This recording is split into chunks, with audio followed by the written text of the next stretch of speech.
Hello दोस्तों, कैसे हो आप सब लोग। मैं हूं आकाश रामावत। स्वागत है आपका जेई मेड इजी चैनल पे। एंड आज का टॉपिक है जेई एडवांस की सबसे इम्पॉर्टेंट चैप्टर्स जो पढ़ें। मतलब कि क्या होता है ना यार, कि कुछ चैप्टर्स होते हैं जो बहुत ज़्यादा पार्ट जेई एडवांस का ऑक्यूपाई करते हैं, जिनके सबसे ज़्यादा आते हैं क्वेश्चंस, और वो बहुत कम चैप्टर्स होते हैं। जैसे कि मान लो टोटल अपने कोर्स में 100 चैप्टर्स हैं, तो एडवांस में लगभग बहुत कम होंगे, 30-40 होंगे, जिनमें मेजर वो 30-40 चैप्टर। ऐसे तो कोर्स का पार्ट तो सिर्फ 30-40% है चैप्टर वाइज, लेकिन वो 2 टाइम्स हो जाता है जब एडवांस की बात आती है। मतलब एडवांस में उससे 2 टाइम्स क्वेश्चन पूछे जाते हैं। तो आज अपन उसी चैप्टर्स के बारे में बात करेंगे। मैं आपको तीनों सब्जेक्ट के सारे इंपॉर्टेंट चैप्टर्स बताऊंगा, जिनको तैयार करने से आपका एक मिनिमम स्कोर है आईआईटी में आईआईटी निकालने का, वो कंप्लीट हो जाएगा। मतलब मिनिमम स्कोर वो आराम से आप निकाल सकते हो, बस ये इंपॉर्टेंट चैप्टर्स को पढ़ के अच्छे से करके। ओके, सबसे पहले मैं वीडियो स्टार्ट करने से पहले मैं ये बताना चाहता हूँ कि वीडियो पूरी एंड तक देखो। आपको सारे चैप्टर्स दूंगा, थोड़ी बहुत टिप्स दे दूंगा जो आपकी बहुत ज़्यादा मदद करेगी, and you want regret that 10 minutes you spend over here. Okay, तो स्टार्ट करते हैं अपन अपनी वीडियो से। तो सबसे पहले आते हैं अपन फिजिक्स पे। तो फिजिक्स में यार, अब फिजिक्स में मैं ये चैप्टर्स बता रहा हूँ जो कम से कम आपका फिजिक्स का 60% ले रहा है मिनिमम, ठीक है ना। एडवांस के 60% ऑफ क्वेश्चंस ऑफ फिजिक्स इधर से ही आते हैं, इन्हीं चैप्टर से। तो मैं चाहता हूँ कि आप एक कॉपी ले लो, पेन कॉपी लेके लिखना चालू कर दो, क्योंकि ये इतने सारे चैप्टर्स हैं, अब आपको पता है कम तो होंगे नहीं, ठीक है ना। तो याद तो होने से रहे, तो ले लो। अच्छा, तो लिखना स्टार्ट करते हैं। सबसे पहला है इलेक्ट्रोमैग्नेटिक्स टॉपिक। अब इलेक्ट्रोमैग्नेटिक्स टॉपिक्स फिजिक्स में, इलेक्ट्रोमैग्नेटिक्स में क्या आता है? इलेक्ट्रोमैग्नेटिक्स में आता है इलेक्ट्रोस्टैटिक्स, करंट होता है, कैपेसिटेंस होता है, ईएमएफ होता है, ईएमआई होता है, ऑल्टरनेटिंग करंट होता है, एंड नहीं, मैंने कुछ मिस नहीं किया, बस इतने ही होते हैं। यानी कि छः चैप्टर्स होते हैं इलेक्ट्रोमैग्नेटिक्स के। अब मैं इसको बीच में आपको एक बात बताना चाहता हूँ कि ये जो चैप्टर्स मैं आगे बताऊँगा, इनमें से कोई चैप्टर आपका वीक है तो उसको एकदम एंड के लिए छोड़ना, अभी मत करना। अभी उन्हीं को ही करना है जो अपने को स्ट्रॉन्ग है। मैंने इतने सारे आपको 6 चैप्टर्स अभी बता दिए, और भी बताऊंगा, वो पहले लिखते जाओ, उन पे टिक करते जाओ, या फिर उनको अच्छे से अलग से मार्क करो। जो आपके स्ट्रॉन्ग है उनको पढ़ो, उन पे PYQ लगाओ, ठीक है ना। मैं बताना चाहता हूँ, मैं बताऊँगा कि इनको तैयार कैसे करेंगे, वो लेकिन बाद में। चलो, तो इलेक्ट्रोमैग्नेटिक्स हो गया फिजिक्स में। फिर आते हैं अपना ऑप्टिक्स में 2 है, ray optics and wave optics. तो ये दोनों भी बहुत इंपॉर्टेंट है, मतलब कि इनमें से भी अच्छे क्वेश्चन एडवांस में आ जाते हैं, तो ये दोनों करने हैं। एंड तीसरा जो टॉपिक है, ये मैंने एक्चुअली लिख रखे हैं आपके लिए। अच्छा, तीसरा है मॉडर्न फिजिक्स। मॉडर्न फिजिक्स में क्या है? एक तो मॉडर्न फिजिक्स होती है और उसका एक पार्ट होता है, या फिर कुछ लोग बोलते हैं अलग है, वो होता है न्यूक्लियर फिजिक्स। तो इनको 2 भी मान लो तब भी ऐसा है। तो मतलब कि फिजिक्स में बस इतने ही हैं मेन। तो टॉपिक्स हैं 3 है, electromagnetics, optics and modern physics. इनके जो चैप्टर्स हैं यार, 10 चैप्टर्स होंगे यार मुश्किल से। फिजिक्स में चैप्टर्स आपको पता है कितने ज़्यादा हैं, इनसे अब आप ही देख लो यार, 60% पार्ट आ रहा है इन 10 चैप्टर में फिजिक्स से। तो यार इनको कर जाने से दिन कितने बचे हैं? 1 हफ्ता या 10 दिन बचे हैं, तो इनको कर लेना है फिजिक्स में। चलिए अब बढ़ते हैं मैथ्स की तरफ। मैथ्स में अब अपन आते हैं, मैथ्स में सबसे इंपॉर्टेंट चैप्टर्स के नाम है इंटीग्रेशन, डेफिनेट एंड इनडेफिनेट दोनों, क्योंकि इन दोनों से क्वेश्चन आते हैं। लेकिन अगर प्रायोरिटी की बात करें तो मैं बोलूँगा डेफिनेट पहले पढ़ना। क्योंकि क्या होता है कि इंडेफिनेट आपका वीक होता है, लेकिन डेफिनेट पे क्या कुछ फॉर्मूलेज होते हैं, मतलब कि डेफिनेट पूरा इंडेफिनेट के नहीं है। मैंने बहुत सारे दोस्त देखे हैं कि जो इंडेफिनेट जिनका इतना स्ट्रॉन्ग नहीं है, मतलब उनके बहुत कम इंडेफिनेट के क्वेश्चन नहीं मिलते, लेकिन डेफिनेट के बहुत ज़्यादा मिल जाते हैं, क्योंकि डेफिनेट में कुछ चीज़ें हैं जिन पर एडवांस फोकस करता है। तो डेफिनेट सबसे पहले प्रायोरिटी रहेगी। इंडेफिनेट आता है तो वो भी बढ़िया बात है।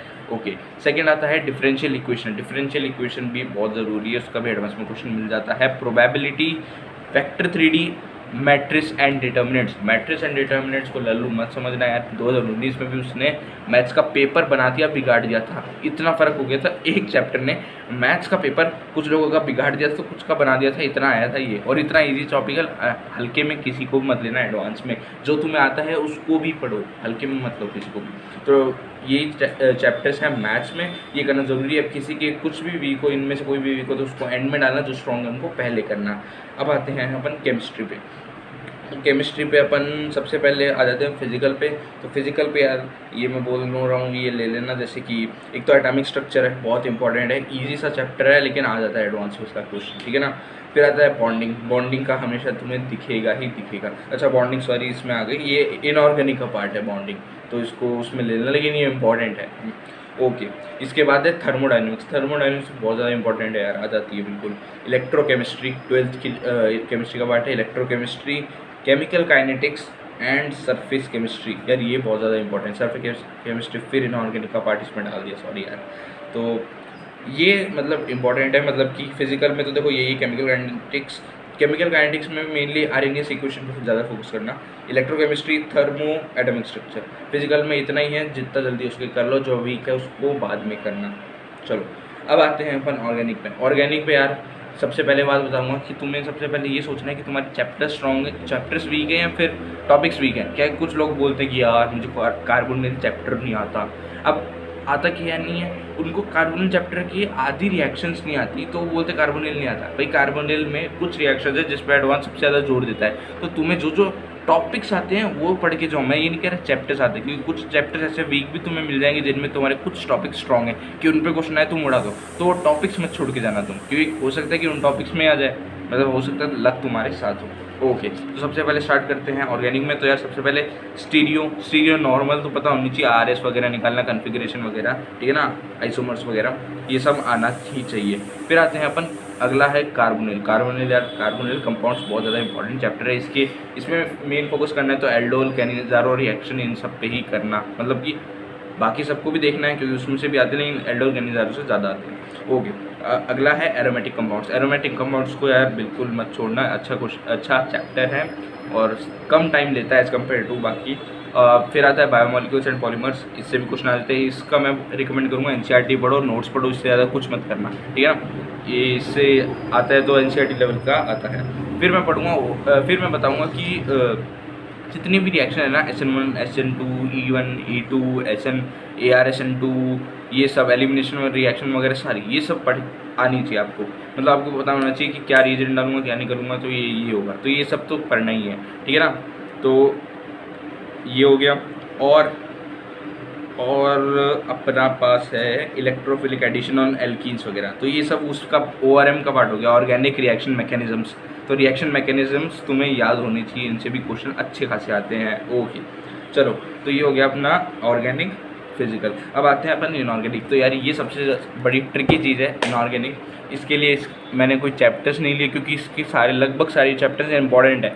बॉन्डिंग उठा लो 11th में, S ब्लॉक उठा लो, और S ब्लॉक वैसे S ब्लॉक से कम आते हैं एडवांस में कंपेरेटिवली। P ब्लॉक है वो, उसमें बहुत ज़्यादा आते हैं सवाल, और P ब्लॉक के बाद ये D एंड F ब्लॉक है, इससे भी बहुत ज़्यादा सवाल आते हैं, मतलब मेटलर्जी से भी आते हैं। तो मैं इसके लिए कहूँगा इनऑर्गेनिक के लिए कि जो जो आपकी इनऑर्गेनिक में चैप्टर स्ट्रॉन्ग है उनको सबसे पहले करो। जो मतलब कि अब जैसे कि अब मान लो तुमने D एंड F ब्लॉक कभी पढ़ा ही नहीं, तो उठाना भी मत उसको, क्योंकि वो तुम्हारा आधा एक दिन खा जाएगा, तो उसमें कोई समझदारी नहीं है। मैं पहले वापस कह रहा हूँ कि ये जो मैंने स्ट्रॉन्ग चैप्टर्स बोले हैं इनमें से मतलब कि ये इंपॉर्टेंट चैप्टर्स में भी वो सबसे पहले उठाओ जो तुम्हारी स्ट्रॉन्ग है, उनको अच्छे से करके जाओ, उनके PYQ करके जाओ लास्ट 10 ईयर्स के, तभी एडवांस में काम बैठेगा। मैं वापस बोलना चाह रहा हूँ कि अगर तुम्हारे पूरे भी ना हो पाए, मतलब कि तुम्हारा पूरा जो कोर्स है वो भी ना हो पाए, कोई दिक्कत नहीं है, लेकिन तुम्हारे इंपॉर्टेंट चैप्टर्स हो जाने चाहिए और जो तुम्हारी स्ट्रॉन्ग है वो भी होने चाहिए। अब कुछ आपके ऐसे स्ट्रॉन्ग चैप्टर्स होंगे जो इंपॉर्टेंट कैटेगरी में इतने नहीं लाई करते, लेकिन उनका चांस अच्छा खासा होता है कि हाँ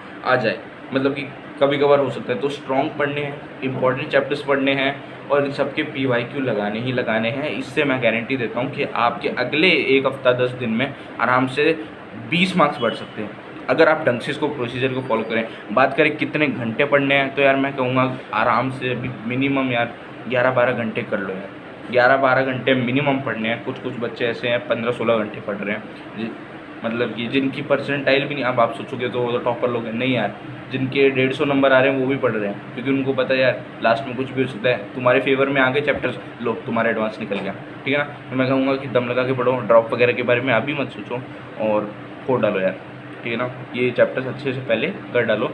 इनऑर्गेनिक में जो तुम्हारी स्ट्रॉन्ग है वो करो। इंपॉर्टेंट इनऑर्गेनिक के हिसाब से लगभग सारे चैप्टर्स हैं, तो उसके लिए मैंने आपको नहीं दिया। ओके, तो वापस बोलना चाहता हूँ यार, मेरा पूरे 1 घंटे की मेहनत थी निकालने की, ये सब कुछ करने की। तो मैं चाहता हूँ यार प्लीज़ आप, अगर आपको कंटेंट अच्छा लगे तो लाइक करो, सब्सक्राइब करो और एक कमेंट भी दे दो कि ओके कैसा लग रहा है कंटेंट। एंड बाय बाय, तब के लिए जय हिंद और ध्यान रखना आप बेस्ट हो। और